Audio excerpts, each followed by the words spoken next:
O profeta Elias foi um dos homens mais conhecidos da Bíblia, citado tanto no Antigo Testamento quanto no Novo. A história de Elias possui um papel muito ativo na narrativa bíblica. Neste vídeo conheceremos um pouco do que a Bíblia nos diz acerca de quem foi Elias. O profeta Elias viveu no século 9 a.C., durante os reinados de Acabe e Acasias, no Reino do Norte. Lembrando que em sua época o povo de Israel havia se dividido em dois reinos. Judá era o reino do sul com capital em Jerusalém, e Israel era o reino do norte com capital em Samaria. A Bíblia não revela nada sobre a vida pessoal e familiar do profeta Elias. Sabemos apenas que ele era um tisbita que morava na terra de Gileade, a leste do rio Jordão. O nome Elias significa Jeová é Deus. Seu ministério começa sem muita introdução e termina com a descrição de sua ascensão ao céu. Elias profetizou numa época muito difícil da história do povo de Israel do ponto de vista religioso. No tempo de Elias, o Reino do Norte havia alcançado sua melhor posição econômica desde que havia ocorrido a separação do reino após a morte de Salomão. O profeta Elias anunciou que haveria uma grande seca. Devemos lembrar que Baal era o deus da vida e da fertilidade. Logo, tal seca representava um ataque direto à suposta capacidade desse ídolo de controlar as condições do tempo. Após essa profecia, Elias recebeu recomendações divinas para que se retirasse para o Oriente, escondendo-se junto ao ribeiro de Querite. Nesse lugar, Elias foi sustentado milagrosamente. A água vinha do próprio ribeiro, e o pão e carne eram trazidos por corvos. Após o ribeiro secar por conta da severa seca, Elias foi instruído a ir até Sarepta, que é de Sidom. Lá ele seria sustentado por uma viúva. Num primeiro instante imagina-se que a viúva que sustentaria o profeta seria uma mulher de posse. Entretanto, a sequência do texto bíblico nos revela a situação precária em que aquela mulher vivia. De forma milagrosa e providencial, Deus multiplicou a reserva de farinha e azeite da viúva até que a chuva voltasse a cair sobre a terra. 1 Reis capítulo 17 versículo 14. Ainda no mesmo capítulo, temos o registro da enfermidade que acometeu o filho da viúva e o acabou matando. A expressão, "que tenho eu contigo, homem de Deus?", demonstra que aquela mulher associou a visita do profeta Elias com a enfermidade do seu filho. Ela pensava que a presença do profeta como um homem de Deus havia atraído a atenção divina para o seu pecado. Aquele acontecimento serviria como uma grande prova da identidade de Elias como profeta do Senhor. Elias orou a Deus e o filho da viúva foi restaurado à vida novamente. Durante o período da seca profetizada por Elias, a fome castigou Samaria. Nesse período Jezabel mandou matar os profetas do Senhor. Porém, havia um homem chamado Obadias, oficial de Acabe, que conseguiu esconder alguns profetas. Obadias também foi o responsável em intermediar um encontro entre Elias e Acabe. Acabe culpava Elias da miséria em Israel, mas o profeta deixou claro que ele e sua família que eram os verdadeiros culpados. Eles tinham pecado contra o Senhor, especialmente por causa da idolatria.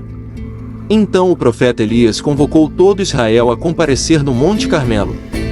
Naquele lugar confrontaria os profetas de Baal sustentados por Jezabel.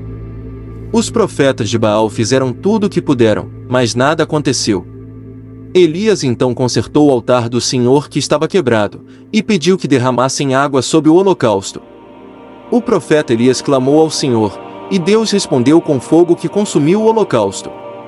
Nesse episódio também encontramos mais uma demonstração do poder de Deus na vida do profeta Elias. Após ser ameaçado por Jezabel, Elias fugiu em direção ao sul. Esse foi um momento de profundo desânimo na vida do profeta. Inclusive, ele chegou a desejar a morte. Entretanto, ele foi divinamente alimentado com pão e água e instruído a seguir em direção a Horebe, o monte de Deus. A caminhada durou 40 dias e 40 noites, e o profeta foi sustentado apenas pela refeição que havia comido. Jezabel havia planejado a execução de Nabote, que não queria abrir mão de sua vinha em favor de Acabe. Além disso, eles haviam ignorado o direito à herança da terra que era garantido na nação de Israel. O profeta Elias anunciou o juízo divino sobre Acabe e Jezabel, dando detalhes sobre suas mortes e avisando que sua casa seria destruída. Como Acabe se arrependeu, o Senhor adiou por uma geração a destruição da sua dinastia. Acabe e Jezabel tiveram mortes desonrosas conforme a profecia. Acasias subiu ao trono de Israel, sucedendo a Acabe, seu pai. Em uma determinada ocasião, Acasias sofreu um acidente que o deixou aleijado. Prontamente ele tentou buscar auxílio no deus pagão, ironicamente chamado de Baal-Zebub, que significa Senhor das Moscas. Esse era um trocadilho que ridicularizava o nome Baal-Zebub, que significa Senhor, o Príncipe. Acasias desejava saber se poderia se recuperar de seu problema. Mas Elias interceptou os mensageiros de Acasias, e ordenou que voltassem ao rei avisando que ele havia ignorado o Deus de Israel e que certamente morreria. Revoltado, Acasias deu ordens para que o profeta Elias fosse preso. Ele enviou um capitão com 50 soldados ao encontro de Elias que estava no cume do monte. No entanto, todos eles acabaram consumidos pelo fogo que desceu do céu. Acasias enviou outro capitão com 50 soldados, e também foram consumidos com fogo. Insistente, Acasias enviou mais um capitão com seus soldados. Este último capitão subiu ao encontro de Elias e suplicou por sua vida e pela vida seus soldados. O final do ministério de Elias está registrado em 2 Reis capítulo 2. Eliseu, e alguns outros profetas, perceberam que o ministério do profeta Elias estava chegando ao fim, e que ele os deixaria. Por algumas vezes Elias tentou se distanciar, mas Eliseu insistiu em acompanhá-lo. Elias e Eliseu foram a vários lugares juntos. Depois de um milagre realizado no Jordão, o qual teve suas águas divididas, Eliseu pediu uma porção dobrada do espírito do seu mestre.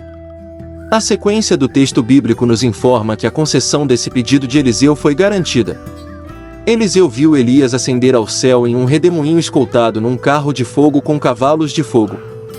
A vida de Elias, apesar de estar separada dos nossos dias por séculos de história, nos interpela e nos convida a uma vida totalmente mergulhada na palavra de Deus. Não podemos ignorar esse aspecto fundamental da nossa espiritualidade. Ser profeta é escutar a palavra, anunciar com a própria vida e estar atento aos sinais e acontecimentos que marcam nossos dias atuais. Se gostou do vídeo, se inscreva e deixe seu gostei. Esse é o canal Mundo Antológico e hoje vou ficando por aqui. Fiquem com Deus, até mais.